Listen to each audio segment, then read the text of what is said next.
Hello student, ज्ञान दृष्टि की ऑनलाइन क्लास में आपका स्वागत है। आज का जो सेशन है इसमें electric field intensity due to an electric dipole पता करेंगे और उसका जो पॉइंट होगा पता करने का फील्ड कहाँ पर निकालनी है वो किसी एंगल थीटा पर होगा डाइपोल के। क्योंकि इसके जो प्रीवियस सेशन थे उसमें हम लोगों ने डाइपोल की इलेक्ट्रिक फील्ड एक्सिस पर और उसके इक्वेटोरियल पॉइंट पर कैलकुलेट कर रखी थी, ठीक है ना। तो चलिएगा हेडिंग डाल देते हैं, इसको बिल्कुल अलग ही रखते हैं क्योंकि इससे ना न्यूमेरिकल बहुत अच्छे से सॉल्व होंगे क्योंकि ये डेटा ना न्यूमेरिकल में पूछा जाता है। तो चलिएगा हेडिंग डाल देते हैं, electric field intensity intensity due to dipole due to a dipole. ठीक है, और कहां पर पॉइंट ले रहे हैं? एट एन एंगल थीटा,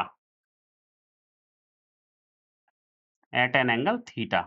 सबसे पहले ये ज्योमेट्री बना लेते हैं। देखिएगा, आप लोगों ने एक्सिस पर और इक्वेटोरियल पर निकाल लिया था फील्ड। अब किसी एंगल पर जब निकालना होगा तो इक्वेटोरियल का मतलब 90 डिग्री पर निकाला था और हॉरिजॉन्टल निकाला था।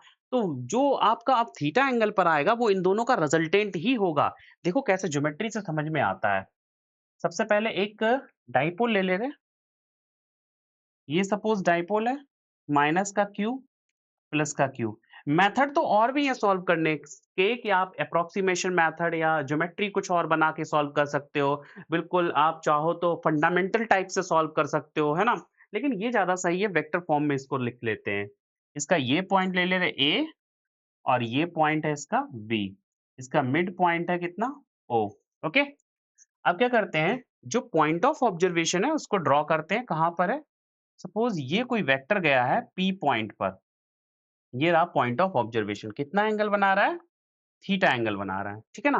अब आप देख लो, अगर यहाँ पर फील्ड निकालनी होगी तो ये कोई एंगल थीटा पर है, तो एक अगर हॉरिजॉन्टल कंपोनेंट मिल जाए फील्ड का, एक वर्टिकल कंपोनेंट मिल जाए और इन दोनों का रिजल्टेंट ही तो इस डायरेक्शन पे फील्ड आएगा ना। तो चलिएगा हम लोग क्या करते हैं, सबसे पहली बात तो जो हॉरिजॉन्टल पर होगा वो कंपोनेंट आपका पता है कौन सा होगा, एक्सिस पर होगा, ठीक है ना? क्योंकि डाइपोल की ही तो एक्सिस है ना। तो जो हॉरिजॉन्टल अगर कोई पॉइंट ले लिया जाएगा तो वो एक्सिस पर होगा और एक्सिस पर फील्ड कितनी ही थी, 2p upon 4 pi epsilon nought r cube. तब आप खुद दिमाग लगाओ, ये अगर थीटा है तो इस डायरेक्शन में जो फील्ड आएगी वो कितनी आएगी? देखो जरा, इस डायरेक्शन में होगी 2p upon 4 pi epsilon nought r cube और प्रोजेक्शन कितना है? कॉस थीटा, ठीक है ना? ये बस आप याद रखना कि अगर फील्ड ई ले ली जाए तो उसका इधर जो कंपोनेंट होगा वो आपका हॉरिजॉन्टल बन जाएगा। हॉरिजॉन्टल पर फील्ड इतनी बनेगी, ठीक है? तो फील्ड इनटू कॉस थीटा यानी कि electric field intensity into cos theta, cos projection होगा। और ऐसे अगर वर्टिकल डायरेक्शन में लिया जाए तो वो कितना होगा? ई sin थीटा होगा, लेकिन जो ई बनेगी वर्टिकल पर वो कितनी बनेगी? P upon 4 pi epsilon nought r cube sine theta, ठीक है ना? इन दोनों का रिजल्टेंट ही आपका फील्ड दिखाएगा पी पॉइंट पर। ध्यान रखिए ये मेथड बहुत इजी है। ये आपका हो गया, सॉरी ई लिख लो इसको, ई परपेंडिकुलर, और ये हो गया ई, फिर से पी बन गया, ई पैरेलल, ठीक है ना? तो ई परपेंडिकुलर और ई पैरेलल का रिजल्टेंट ही तो पी डायरेक्शन शो करा रहा है। देखो एक इधर कंपोनेंट हो गया, इधर हो गया ई कॉस थीटा, एक अपवर्ड डायरेक्शन में हो गया ई साइन थीटा। लेकिन ई कॉस थीटा में जो इधर ई बनेगा वो आपका हॉरिजॉन्टल डायरेक्शन में 2p upon 4 pi epsilon nought r cube होगा। यही मेथड समझना है यहाँ पर। अब ये मत कहना सर ई दोनों का इक्वल होना चाहिए था। नहीं भाई, यहाँ पर फील्ड है, कोई आपका पोजीशन वेक्टर या कोई डिस्टेंस नहीं है जो इक्वल कर लो। फील्ड अगर हॉरिजॉन्टल में देखनी होगी तो 2p upon 4 pi epsilon nought r cube, और अगर वर्टिकल देखनी होगी तो p upon 4 pi epsilon nought r cube, ठीक है ना? क्योंकि इससे पहले के केस में आप लोग कर चुके थे। अब इन दोनों का रिजल्टेंट कितना होगा यही देख लेते हैं। Now now field at point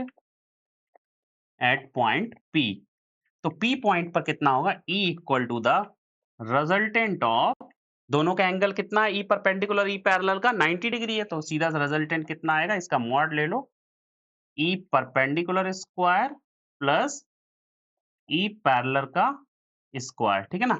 अब वैल्यू पुट कर दो दोनों का, आंसर आ जाएगा। ठीक है, तो मॉड ऑफ ई कितना बनेगा? Mod of E equal to the root of E perpendicular, P upon 4 pi epsilon not r cube इसका स्क्वायर और sine square theta. P upon 4 pi epsilon not r cube इसका whole square into sine square theta. ठीक है? Plus plus E parallel 2p upon 4 pi epsilon not r cube, तो यहाँ भी p upon 4 pi epsilon not r cube को अलग कर लो। ठीक है ना? कितना हो जाएगा? p upon 4 pi epsilon not r cube का होल स्क्वायर आप चाहो तो अलग कर लो। ठीक है? इसको थोड़ा-सा इधर शिफ्ट कर लो, कोई दिक्कत नहीं, आप समझ गए ना? यहाँ पर 2 बचेगा ना, तो 2 का स्क्वायर कितना हो जाएगा? 4 और इधर कॉस स्क्वायर थीटा। अब नेक्स्ट पेज पे चलते हैं। ओके, 4 कॉस स्क्वायर थीटा, ये कॉमन ले लो। ये बच्चे प्लस है, ध्यान रखिएगा ये प्लस है। आप चाहो तो इसको लिख लो, सही से लिख लो, थोड़ा-सा इधर शिफ्ट कर लो। प्लस को इधर शिफ्ट कर लो तो आसान रहेगा। प्लस और यहाँ पर क्या था आपका? अ, सॉरी, साइन स्क्वायर थीटा था पहले, साइन स्क्वायर थीटा और एक था प्लस, ठीक है ना? अब सही हो गया। और जो वेक्टर लगा है वो भी सॉरी जो ब्रैकेट लगा है वो भी क्लियर हो रहा है, ओके? तो इतना आप कॉमन ले लो, p upon 4 pi epsilon not r cube का होल स्क्वायर अगर रूट के बाहर आएगा तो सिंगल फॉर्म में आएगा, जो अंदर बचेगा sign square theta plus 4 cos square theta, बस हो गया रिजल्ट। कुछ नहीं करना था, नेक्स्ट पेपर पे चलो। तो आपका ई आ जाएगा मॉड का equal to the p upon 4 pi epsilon not r cube बाहर हो गया, ठीक है? अंदर कितना बचेगा ब्रैकेट के? एक तरफ बच रहा था बच्चे साइन स्क्वायर थीटा, ओके? खुद से सॉल्व करिएगा, जैसे यहाँ पर अगर डेटा ना क्लियर हो रहा है तो खुद से सॉल्व करो, मेथड यही रखना। और भी मेथड है, मैं वो भी बता दूँगा, ठीक है? प्लस 4 कॉस स्क्वायर थीटा, यही तो है ना? आप चाहो तो साइन स्क्वायर थीटा को ब्रेक कर लो, 1 माइनस कॉस स्क्वायर थीटा में, ठीक है? तो इसको भी लिख लो। तो मॉड कितना हो जाएगा? p upon 4 pi epsilon not r cube into root, अगर मैं इसकी बात करूँ तो साइन स्क्वायर को लिख लो 1 minus cos square theta plus 4 cos square theta. Solve कर लो जरा कॉस स्क्वायर थीटा और 4 कॉस स्क्वायर थीटा, यहाँ पर बनेगा 3 कॉस स्क्वायर थीटा प्लस का। तो ई आ जाएगा आपका, कितना आएगा E? p upon 4 pi epsilon not r cube root of 1 plus 3 cos square theta. ये आपका बनेगा रिजल्टेंट, ठीक है ना? इसको जरा थोड़ा-सा नीचे लिख लेते हैं,